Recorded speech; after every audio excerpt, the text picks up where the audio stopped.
Good morning everyone. 11th class economics chapter number 4 में आज हम समंकों के संकलन की रीतियाँ पढ़ेंगे। आपको बता दूं मैं आपको इससे पहले हमने समंकों को इकट्ठे करने के स्रोत के बारे में समझा हुआ था कि समंक कितने प्रकार के होते हैं, प्राथमिक समंक और द्वितीयक समंक। इन समंकों के माध्यम से जो आंकड़े होते हैं उनको कलेक्शन किया जाता है और उस प्रकार जानकारी प्राप्त की जाती है। अब आगे हम जो आज पढ़ेंगे वो है समंकों के संकलन करने की रीतियाँ, या सरल अर्थ में समझें कि जो आंकड़े होते हैं, जो डाटा हम इकट्ठा करते हैं, उसको कौन सी विधि से और कौन से मेथड के द्वारा उसको इकट्ठा किया जाता है। तो समंकों को संकलन करने की बेटा विधि में लगभग 2 विधि मुख्य रूप से पाई जाती हैं। पहली विधि का नाम है संगणना रीति और दूसरी विधि है निदर्शन रीति। ये आपको याद रखना है। समंकों के संकलन की रीति कौन सी है? 2, संगणना रीति और निदर्शन रीति। अब संगणना रीति और निदर्शन रीति दोनों में अंतर क्या है, इसलिए हम इस अंतर को समझने के लिए एक क्रम बाय क्रम यानी एक एक करके इसका एक्सप्रेशन करेंगे। सबसे पहले हम समझें संगणना रीति। संगणना रीति क्या होती है कि इसमें किसी भी समस्या को समझने के लिए, किसी भी समस्या का अध्ययन करने के लिए प्रत्येक इकाई से संबंधित आंकड़े इकट्ठे किए जाते हैं, इसलिए हम क्या बोलते हैं? संगणना रीति। जैसे उदाहरण के तौर पर समझे हम कि जनगणना में प्रत्येक व्यक्ति से संबंधित जानकारी प्राप्त करना। से आपने देखा होगा कि जब भी देश में जनगणना की जाती है तो जो कर्मचारी होते हैं, शासकीय कर्मचारी, वो घर घर जाकर व्यक्तियों की जानकारी इकट्ठा करते हैं कि घर में कितने लोग हैं और उनकी आय क्या है, इनकम क्या रहेगी। इन सभी जानकारी जब हम व्यक्तिगत रूप से प्राप्त करते हैं तो उस व्यक्तिगत रूप से जो जानकारी प्राप्त की जाती है वो रीति संगणना रीति के अंतर्गत इसे संगणना रीति बोला जाता है। दूसरी है निदर्शन रीति। निदर्शन रीति में हम क्या समझेंगे? इसमें मतलब बारीकी से अध्ययन नहीं किया जाता। किसी भी समस्या को समझने के लिए एक समूह के रूप में जो अध्ययन किया जाता है या समूह के रूप में जानकारी प्राप्त की जाती है, तो वो जानकारी प्राप्त करने की जो विधि होती है उसे हम निदर्शन रीति कहते हैं। फॉर एग्जाम्पल ऐसे समझ लीजिए आप, जैसे हम मार्केट में सामान लेने आते हैं, जैसे कि मान लो कि हम कोई फसल खरीदने जा रहे हैं। अब जैसे हम दुकानदार से अगर हम गेहूँ मांगते हैं तो हम क्या करते हैं, गेहूं का एक जो बोरे में रखा रहता है उस गेहूं को सैंपल के माध्यम से समझ लेते हैं कि सारे गेहूं इसी क्वालिटी के रहेंगे। हम एक एक करके गेहूं चेक तो नहीं करते। तो इस कंडीशन या ऐसी स्थिति मतलब जिसमें हम सामूहिक रूप से, नहीं एक सैंपल के रूप में उस सारी स्थिति का पता लगा लेते हैं, समूह के रूप में समस्या का हम जो पता लगाते हैं उसको हम निदर्शन रीति के नाम से जानते हैं। कुल मिला के अगर ये समझें कि जब समूह के रूप में किसी वस्तु का, किसी इकाई का या किसी व्यक्तियों का अध्ययन किया जाए तो उसे निदर्शन रीति के अंतर्गत किया जाता है। अब अंतर आपको समझ में आया? संगणना रीति में एक एक करके बारीकी से अध्ययन करना बोलेंगे और निदर्शन रीति में समूह के रूप में जो एक एवरेज में जो जानकारी प्राप्त होती है उस एवरेज को भी हम निदर्शन रीति कहते हैं। अब इन दोनों रीतियों के कुछ लाभ भी रहेंगे और कुछ हानियाँ भी रहेंगी जो हमें क्वेश्चंस में पढ़नी रहेंगी, वो पढ़ लेते हैं। सबसे पहली रीति हमने पढ़ी थी संगणना रीति। तो संगणना रीति से काम करने से या कलेक्शन करने से क्या लाभ होते हैं, क्या बेनिफिट रहते हैं, वो हम समझेंगे। संगणना रीति जब किसी समस्या संबंधित पूरे समूह समग्र में से किसी प्रत्येक इकाई का विस्तार पूर्वक अध्ययन किया जाए तो इस प्रकार का अनुसंधान संपूर्ण गणना या संगणना अनुसंधान कहलाता है। अब इसके गुण पढ़ें। सबसे पहले गहन अध्ययन। तो जैसा कि हम इस विधि का अर्थ में समझा कि इसमें बारीकी से अध्ययन किया जाता है, किसी भी समस्या को लेकर बारीकी से जब अध्ययन किया जाता है तो एक तरह से गहन अध्ययन हम बोल सकते हैं। दूसरा है बड़ी समस्याओं का अध्ययन। इसके द्वारा ऐसी समस्याओं को भी अप्रत्यक्ष रूप से अध्ययन किया जाता है जिसका अध्ययन सांख्यिकी अन्य रीतियों द्वारा संभव नहीं है, जैसे गरीबी, ईमानदारी, बेरोजगारी और आदि। ये नाम क्यों लिखे हैं? क्योंकि अगर हम प्रत्येक रूप से यानी देखा जाए तो अगर बारीकी से विस्तारपूर्वक अध्ययन करते हैं तो आंकड़े पता पड़ जाते हैं कि देश में कितनी गरीबी यानी कितने प्रतिशत लोग गरीब हैं। बारीकी से अध्ययन करने से हमका इनका परसेंटेज मालूम पड़ जाता है। दूसरा शुद्ध परिणाम, संगणना विधि से जो भी अध्ययन किया जाता है तो उससे होने वाले जो परिणाम होते हैं वो एक तरह से शुद्ध प्राप्त होते हैं। इकाइयों में भिन्नता, इसमें क्या समझें कि यदि समग्र की इकाइयों में विभिन्नता पाई जाती है तो ये पद्धति बहुत उपयुक्त है। इसमें क्या एक एक करके नहीं, क्रम बाई क्रम है, प्रत्येक इकाई का अध्ययन करने से हमको इकाइयों में होने वाली भिन्नता का मालूम पड़ जाता है और इस प्रकार ये विधि बहुत ज़्यादा उपयुक्त पाई जाती है। अगला है समस्त पहलुओं पर अध्ययन। प्रत्येक चरण का अगर हम व्यक्तिगत रूप से अध्ययन करते हैं, व्यक्तिगत रूप से उसकी देखभाल करते हैं तो एक ही सभी समस्याओं के सभी पहलुओं पर सूचनाएं एकत्रित की जाती हैं। तो इस प्रकार ये विधि इन कामों के लिए उपयोग होती है। फिर से रिकॉल कर लेते हैं। एक तो बारीकी से अध्ययन करने के लिए निधि बहुत ज़्यादा महत्वपूर्ण है। दूसरा, जो बड़ी समस्याएं होती हैं उन समस्याओं का अध्ययन करके हम इनका हल ढूंढ सकते हैं। इससे जो प्राप्त, इस विधि के द्वारा अध्ययन करने से जो परिणाम प्राप्त होते हैं वो लगभग शुद्ध होते हैं, इसमें गलती होने की संभावना नहीं रहती है। इकाइयों में भिन्नता पाई जाती है और समस्त पहलुओं पर अध्ययन करना किया जा सकता है। अब जिस प्रकार हर वस्तु के या हर किसी इकाई के जब गुण पाए जाते हैं, लाभ पाए जाते हैं तो उसके संबंध में कुछ हानि या दोष भी रहते हैं। अब इस संगणना रीति से अध्ययन करने से सबसे पहला जो कमी है इसमें वो है खर्चीली पद्धति।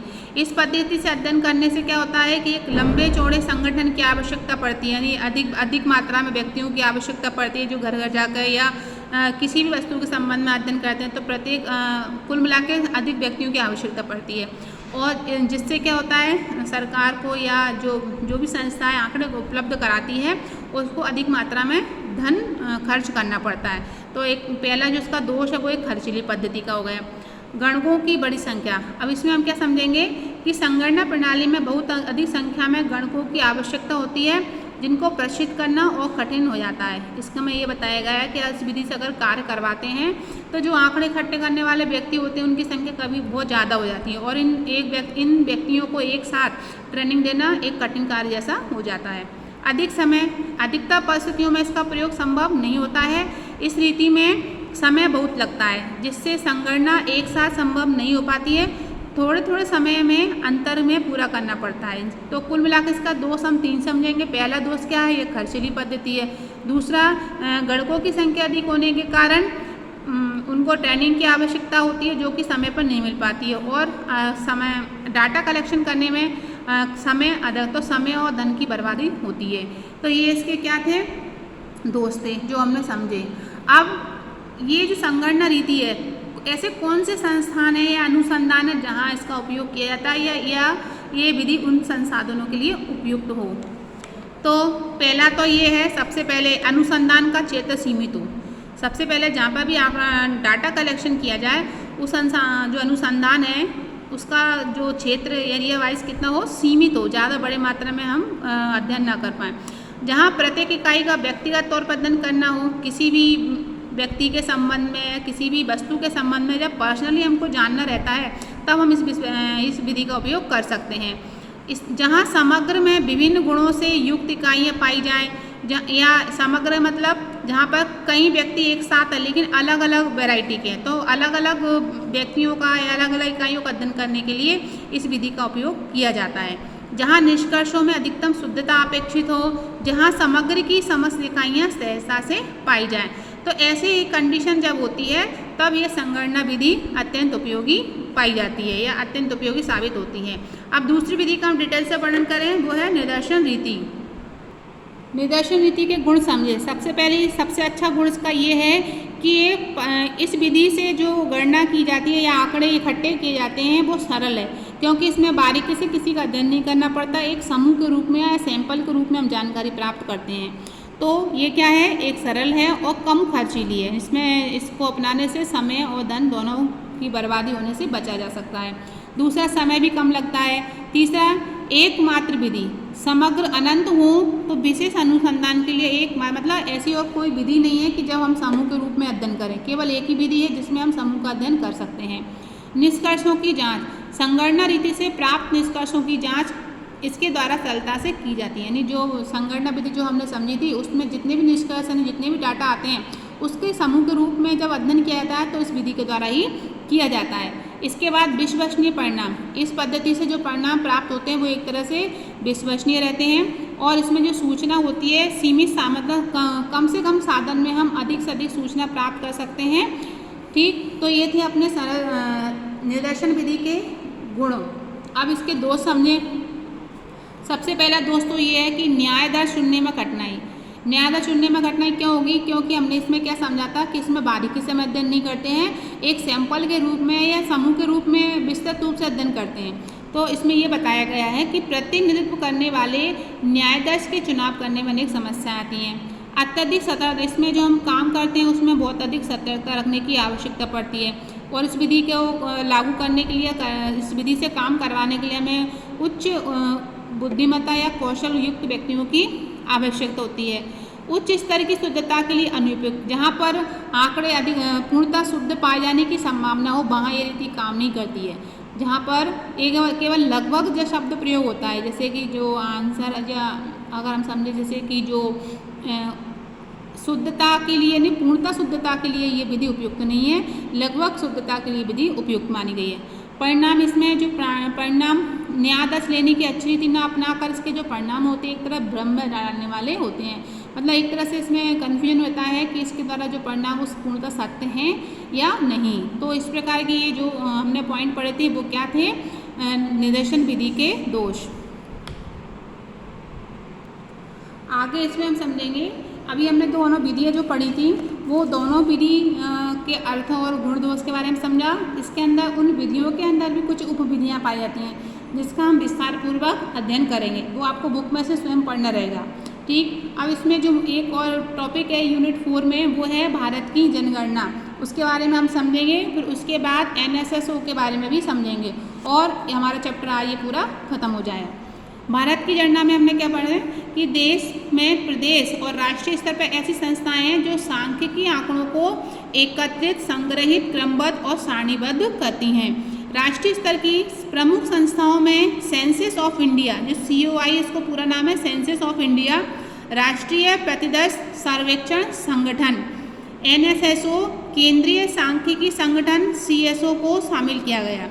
ये NSSO CSO क्या होता है? ये एक तरह की ऐसी संस्थाएं हैं जो केंद्र स्तर की हैं और जो जनसंख्या यानी जो जनगणना होती है भारत में, जनगणना के आंकड़े कलेक्ट करने का काम ये दोनों संस्थाएं करती हैं।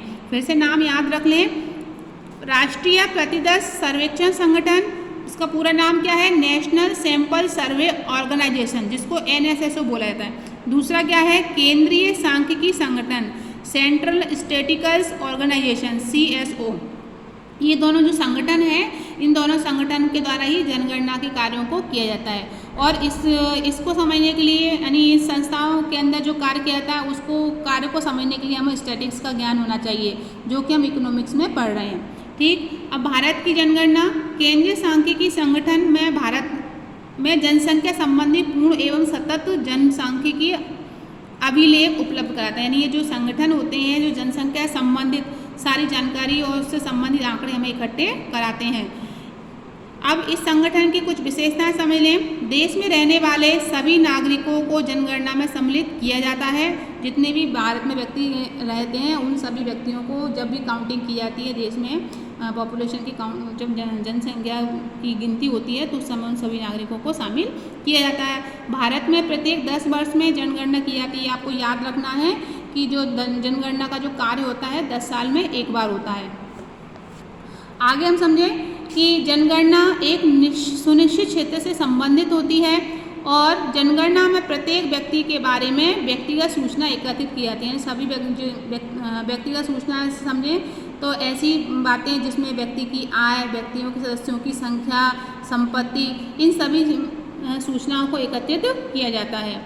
जनगणना से संबंधित आंकड़ों को प्रकाशन सरकार द्वारा किया जाता है। जैसे हमको मालूम रहता है कि हमारे देश की जनसंख्या क्या है, 135 करोड़ है, तो वो हमको मालूम कहाँ से मिलता है? तो इन्हीं संगठन के द्वारा जब आंकड़े इकट्ठे किए जाते हैं और इन्हीं आंकड़ों को सरकार की जो बताया गया है CSO, वो इन्हीं आंकड़ों को केंद्र सरकार द्वारा प्रकाशित करती है। तो इस प्रकार की संस्थाएं रहती हैं। जनगणना का कार्य केंद्रीय शासन द्वारा प्रदेश सरकार, स्थानीय निकायों के सहयोग से संपन्न किया जाता है। यानी जो जनगणना का कार्य होता है, जो गिनती होती है, वो दो, एक तो सबसे जो छोटे स्तर पर हम देखें तो स्थानीय निकायों के माध्यम से और राज्य सरकार के माध्यम से और केंद्रीय शासन द्वारा इनकी हेल्प ली जाती है और इस प्रकार उनकी काउंटिंग की जाती है। तो ये तो हमने समझा भारत की जनगणना में कि कौन सी संस्थाएं कार्य करती हैं, जनगणना कितने वर्ष में की जाती है और किस प्रकार ये आंकड़े इकट्ठे करती हैं। अब जनगणना से संबंधित कुछ महत्वपूर्ण तथ्य। सन 1881 के बाद से प्रत्येक 10 वर्ष के अंतराल पर नियमित रूप से जनगणना की जाने लगी। यानी इसमें ये क्वेश्चन ये बन के आ रहा है कि सबसे पहले जो जनगणना की जा रही थी वो किस सन से स्टार्ट हुई है? 1881 के बाद से। स्वतंत्रता प्राप्ति के बाद भारत में राष्ट्रीय सरकार द्वारा पहली जनगणना 1951 में हुई। जब भारत देश आज़ाद हुआ उस समय के बाद जो जनगणना का जो कार्यक्रम स्टार्ट हुआ वो 1991 में स्टार्ट किया गया, शुरुआत की गई। इन जनगणनाओं के अंतर्गत जनसंख्या के विभिन्न पहलुओं पर सूचना इकट्ठी की गई। इन पहलुओं पर जनसंख्या का आकार, जनसंख्या का घनत्व, लिंग अनुपात समझे तो जैसे 1000 पुरुषों की संख्या पर महिलाओं की संख्या कितनी है, जैसे कि हम सोचते हैं कि आज महिलाओं का अनुपात घटता जा रहा है ना, तो वो लिंग अनुपात की जानकारी, साक्षरता की जानकारी, कितने लोग पढ़े लिखे हैं, कितने लोग यहाँ रह रहे हैं, कितने लोग देश छोड़कर बाहर रह रहे हैं, जनसंख्या का ग्रामीण शहरी वितरण यानी कितनी जनसंख्या शहरों में है और कितनी जनसंख्या ग्रामीण में पाई जाती है। ये सभी जानकारी हम जनसंख्या की जब गिनती की जाती है उस समय एकत्रित करते हैं। आगे का जो टॉपिक समझेंगे वो है NSSO, पूरा नाम समझे, राष्ट्रीय प्रतिदर सर्वेक्षण संगठन। इस संगठन की स्थापना भारत सरकार द्वारा सन 1950 में की गई है, ठीक। और ये राष्ट्रीय स्तर के सर्वेक्षणों को जानकारी के लिए इसकी स्थापना की गई है। पुनः गठन के पश्चात इसका नाम जो रखा गया था राष्ट्रीय प्रतिदर सर्वेक्षण संगठन। अब नवीन संगठन को संचालित समिति के निर्देशन में समंकों का संकलन, उनका संसाधन और प्रकाशन का कार्य दायित्व स्वतंत्र रूप से सौंपा गया है। यानी इस संगठन को कौन कौन सा काम सौंपा गया है? सबसे पहले तो जितने भी जो भी नवीन संगठन जो बनाए गए हैं समिति, उस समिति का संकलन करना यानी समंकों की जानकारी इकट्ठी करना, उनके संसाधनों का पता करना और पता करने के बाद उन संसाधनों को प्रकाशित करने का काम इस संगठन के पास पाया गया है। संगठन मतलब NSSO। राष्ट्रीय प्रतिदर सर्वेक्षण संगठन बारी बारी से निरंतर सर्वेक्षण करता है, यानी क्रम बाय क्रम ये काम करता है। सर्वेक्षण द्वारा संग्रही समंकों को समय समय पर विभिन्न रिपोर्टों के साथ त्रैमासिक पत्रिका सर्वेक्षण में प्रकाशित किया जाता है। ये आंकड़े सामाजिक और आर्थिक मुद्दों से संबंधित होते हैं।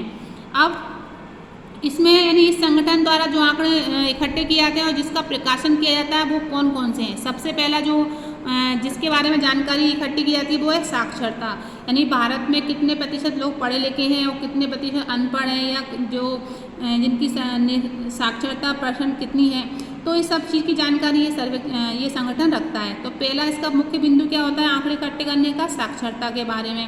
दूसरा विद्यालय नामांकन, इसमें हम ये देखते हैं कि विद्यालय में ऐसे कितने बच्चे हैं जिनका नामांकन हुआ है, जिनकी भर्ती हुई है। शैक्षणिक सेवाओं का उपयोग और रोजगार एवं बेरोजगारी, विनिर्माण एवं सेवा क्षेत्र के उद्योग, मातृत्व, शिशु एवं देखभाल, सार्वजनिक वितरण प्रणाली का उपयोग, इन सभी मुख्य बिंदुओं पर ये डिस्कस करता है और उसके बारे में आंकड़े इकट्ठा करता है और आंकड़े इकट्ठे करने के बाद प्रकाशित किए जाते हैं, जिसकी जानकारी हमको न्यूज़पेपर या जो भी अन्य स्रोत होते हैं उसके द्वारा हमको जानकारी प्राप्त होती है। तो इस प्रकार इस चैप्टर में मुख्य रूप से हमने जो समझा है वो तो एक NSSO है, दूसरा जो विधियां हैं आंकड़े इकट्ठे करने की, एक न्यायदर्शन विधि और एक संगणना विधि, ये मुख्य रूप से हमको उसको समझना रहेगा और उनके गुण दोष हमने जो पढ़े हैं।